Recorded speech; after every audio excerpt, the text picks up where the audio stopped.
All right. Hello, PittNUG members. We have our webinar today is presented by Mark Kreminski from our very own Grossman Yanak Ford. Today's topic is advanced searching. And Mark, it's all yours. Thank you, Rhonda, and thanks for everybody that's on the call. I hope everyone's having a good summer. I know mine's going too quickly, but we'll get started talking about advanced searches.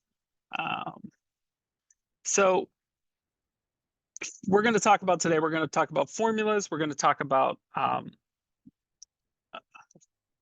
going to talk about formulas. We're going to talk about functions. And then we're going to talk about summary types, as well as some additional things that I did not put in the invite, but some additional add-ons that you can add to help with your searching capabilities. So I'll show those as well.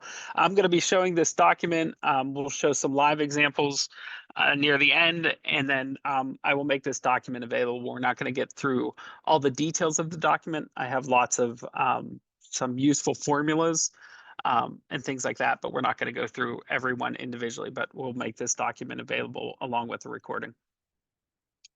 So the first one's pretty simple, and a lot of you might be aware of it already, but I wasn't for a long time, and it was very frustrating. So when you're in your criteria of your saved search, a lot of times you want to pick the company name, and you want to filter based on your criteria based on the company. And you see here, this is what would come up when you select company, and you can click any of, and you can manually select all the companies you want. In some instances, you might not want to select the company names. You might want to select the part of a name, or you might want to select a name that contains some values or starts with some values. So what you can do, instead of selecting the company right here, you can use a formula. And this would show you all of the companies that you can select. The problem with that is when you select individual companies, if another company's added your system that would fall into that criteria, you have to go up and update all your saved searches to include those company names as well. So if you use a formula in the criteria, you can select the company field, and then you can select something like starts with, and then my example is test. And what that'll do is that will filter your saved search criteria based on the formula results, not the specific name results. So it'll only show you your companies that start with the word test. So this is, like I said, this is a very simple one, but it's very useful, especially if you weren't aware that you could use formulas like that in the search criteria. And the formulas you can use are kind of endless. We're going to come back to, once I show the formulas and functions, and we show how to limit your search results, we're going to come back to the formulas, or for the formulas in the criteria. So for search results, these would all fall under your criteria. The examples I'm going to show now are all under the criteria. So we're going to show summary types, functions, and formulas. And how to use some of those things. So summary types are summarizing your data. So if you're familiar with SQL, these would be your group statements, and then your counts, your sums, minimum, maximum, and averages. I find these to be very useful of the summaries, of the summary types, functions, and formulas. The summary types are what I find most useful, and the ones that I use the most. So for example, you could group on the company name and then show the count of how many contacts are under that company. And I will do this a lot with, if I want to see how many of a specific record type are under a company, I will group it by the company and then count the number of internal IDs. But you could also, if it's a transaction search, you can group by the company and then sum their transactions. You'll get the total for all those transactions that meet your criteria. Functions are more limited to either date fields or numeric fields. And I can zoom in a little bit. It's hard for you guys to read this. And these ones, the most useful ones that I find are the date functions, and then some of these rounding functions down here. So if you have a date, you can have the age in days, the age in weeks, the age in years from that date that you selected, and these will show up in your saved search. And these are just useful for displaying and calculating that data without having to do any kind of complicated formulas. The next thing we have are your formulas and searches. So in formula, these are the basic, there are 7 basic types of formulas that you can use. There's currency, date, date time, HTML, numeric, percent, and text. One thing to remember about these formulas is that you have to use the right kind of formula type with your formula. If not, you'll get failure. So if you're trying to do a numerical computation, but you're using a formula text, you'll get errors in your search results. Same way if you're trying to do a text search and you're using some of the number functions. Another thing to remember is you are limited. You can add lots of criteria within a single search formula, but you are limited to, I believe it's 1,000 characters. So it'll allow you to enter more than that in your search, but then when you try to run it, it won't save anything after that 1,000th character. So your searches in your formulas are likely to fail. So these are some examples of some of your variables that you can use in these searches. And they, like I said, we're not going to go through all of these examples. There's just a lot of them, but we can go through some of them and just to get an idea. So if you want to calculate the number of days something has been open, you can use the today and then minus the start date. That'll give you the difference in there. If this was in the criteria and you only wanted to show cases that were open for greater than 3 days, you can actually put this formula right in your search criteria. Knowledge, so these are based on Oracle's language, but knowledge of SQL will help you with some of these formulas. And here's some more. So here's the 1,000 character limit. Here's some more examples. So if you're using division in a formula, you always want to check and make sure that you're not trying to divide by 0. This formula right here. So if y is your first variable, x is your second variable, this will return 0 if you're trying to divide by 0. If not, if you were dividing and your x variable happened to be 0, it would fail. This one is one that I always found useful.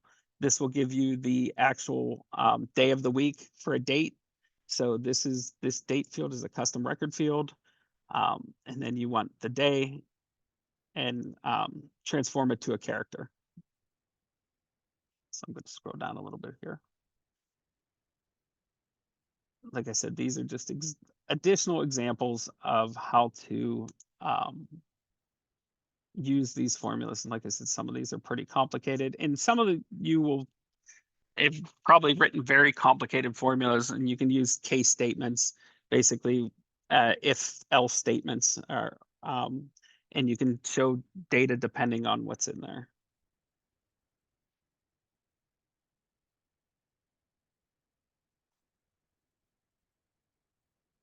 Using these formulas and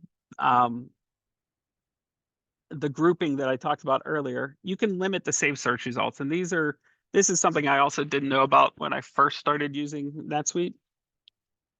But so if you want to group your search results, so for example, in this example, I wanted to find out how many messages were assigned to a particular case. So we wanted to see how many cases, which of our most, for lack of a better term, talky cases. So how many responses were we getting to a single case? So what I did was I created a simple search of my cases, and on the results, I'm grouping by the case number, and then I'm counting the internal IDs of the messages. So this will give me the number of messages on a search or on the particular case. The issue is, in my former job, we got a lot of cases. So I didn't care about, every case is going to have at least one message with it, which would be your outgoing message. But I didn't care about those ones. I only care about cases that had 10 or more messages assigned to them. So what I did was I created this search, and my results were showing the case number and the number of messages. But then what I did is I went back to the criteria, and I selected, I wanted to count on the summary tab. I selected, I wanted to count uh, the internal ID, and I only wanted to show results where the count was greater than 10. So what that would do is that would limit it and only show me cases that have more than 10 messages. Another way this is useful is you can also use this to identify duplicates. So if you had duplicate contact names or duplicate customer records in your system, you could, in your results, you could have a formula that shows the first 10 letters of a company name. And so that will get you like named companies. And then you could do a count of those companies. And then in your summary, you could say the count when the internal ID is greater than 1. So if there was only one company with a name that's similar to your criteria, it wouldn't show in these results. It would only show you companies that had multiple results. Before we get into the plugin and extensions, I'm going to show you a couple examples of kind of what I just talked about, live examples. So this one, so this is just a simple formula. And what I'm doing in this one is I'm only going to show companies that start with the word test. So instead of having to go select all my companies, what I did was I created a formula text, went into the formula window, selected the field company name. Oh, helps if I can spell. And this is one of the plugins I'm going to show right here that makes selecting these fields easier. So selected company name. And then from here, I selected starts with, and you can see these are all the kind of comparisons you can do. And then the word test. Now, if I click save and run,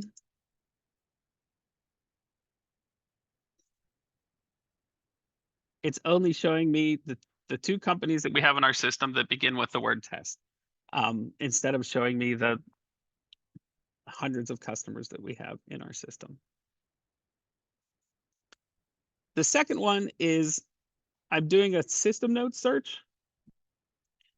And on my results, I'm showing the field and the count of records. So if I show what this looks like, you can see there's 81 total rows here, but you can see the count of the record goes from 0 the whole way to 417.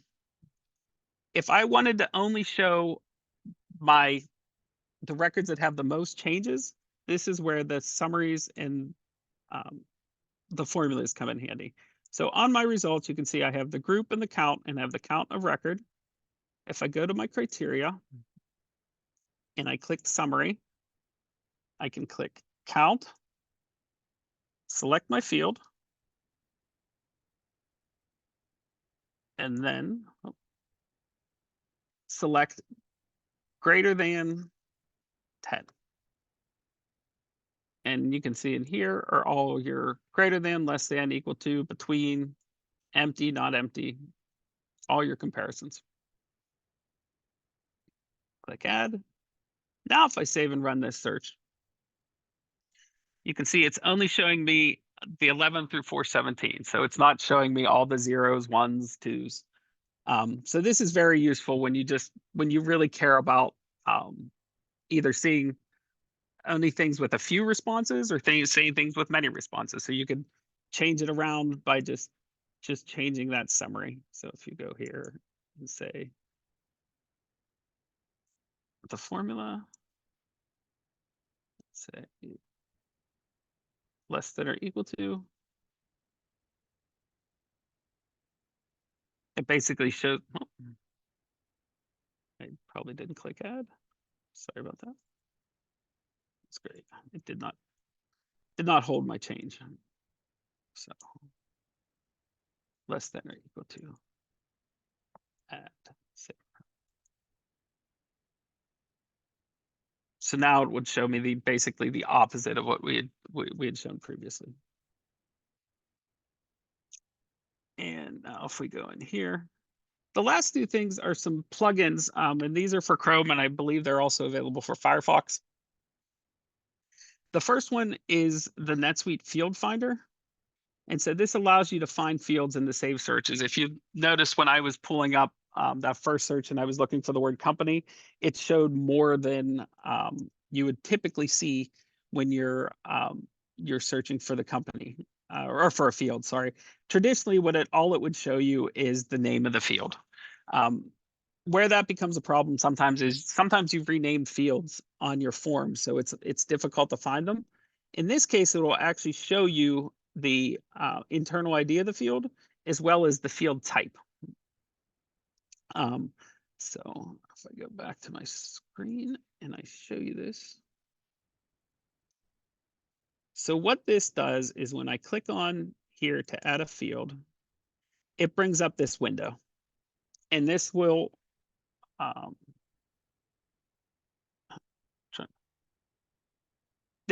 start, when I start typing, it'll start searching and it'll start limiting to fields with the letter CLI in it. So anywhere in the field. So it doesn't have to start with it or anything like that. So we have CC client code. We have client fields. It'll also get you into those drill down records. Then if I want to look at standard or custom fields, I can filter it by there, or related fields as well. I found this very useful when I'm building saved searches, because I can just start typing and it will give me all the fields like that, especially when you're not really sure what the name is called. I know in NetSuite sometimes things are called start date or close date or date closed. So you can just type in the word closed and it'll show you any field that has closed in the title there. And then it also helps you with your custom field names. So that's a free plugin. The link will be in this document that we send out. And like I said, I know it's for Chrome, and I believe this one is also for, you can also install it in Firefox. And our team finds this one very useful.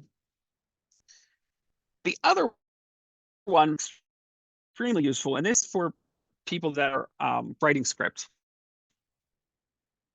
So if you're writing scripts, you can either script the search, or you can load a save into your script.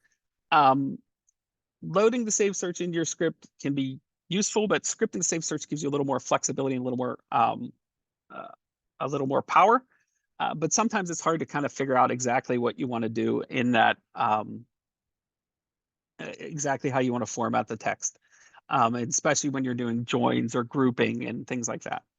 This plugin allows you to, once you have a saved search and you save the save search, you can go back into the search and click the Export as Script button. And this will bring up the actual code that you would need to run or add into your save search, or into your script, sorry, and allow you to just copy and paste this into your script, and then it will run just like you wrote it yourself, or just like you loaded that script into the system. So it gives you SuiteScript 2. It gives you, if you wanted to run it in the console, and it also gives you the SuiteScript 1 version of the code. This has been extremely helpful when I'm writing scripts, because then you can also see if you wanted to add filters in your criteria. So I may not have a search that's filtered right now, but if I wanted to, I could create this search and then see what the syntax would be for adding a filter for internal ID. So I could pull the internal ID somewhere higher up in my code and pass it in as one of these filters, and pass it right into the script. And so when I run my script, it'll run just like it was running in the UI and I had selected that value. So that one I know is available for Chrome as well, and the link is in here. I do not know if this one is Firefox. So that's all I have in specifics. If anyone has any questions at this time, I'm more than happy to answer them. Even if it's not about what we talked about today, if it's just general save search questions. If not, thank you for your time. Anyone? Any questions? I know it was a lot to go over, but. Well, again, remember, I will post the recording. This is recorded. We'll send a little, I guess, the cheat sheet to our email list for PittNUG. But with that, if there's no questions, thanks for attending, and we'll look for some new webinars to come. Oh, wait, Mark. Hold on. All right, I'm going to stop sharing, then I can see them as well. He said he's having a difficult time in safe search. He says, I struggle to pull the right field in a search, other than maybe sales. How can I find the information I need without spending hours in trial and error? Well, the first thing you do is if you install that plugin that I just showed you, that's very helpful. The other thing to do is on your record that you're trying to search for, I would recommend making sure you, under your preferences, that you turn on show internal IDs. And then in the record itself, you can go in, open the record up, and then click on the field name, and you'll see what that internal ID is. And you can search for that in that field finder. And that'll help you make sure you're selecting the correct field that you're seeing on your screen. And it can get very confusing because a lot of times fields, like I said before, fields are renamed. People rename the fields. There'll be several fields with very similar sounding names or similarly named fields. Sometimes they're almost exactly the same. And then that searching and that tool will help you identify that correct field.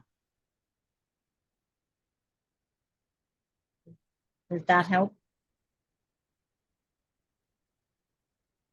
Anybody else? Question?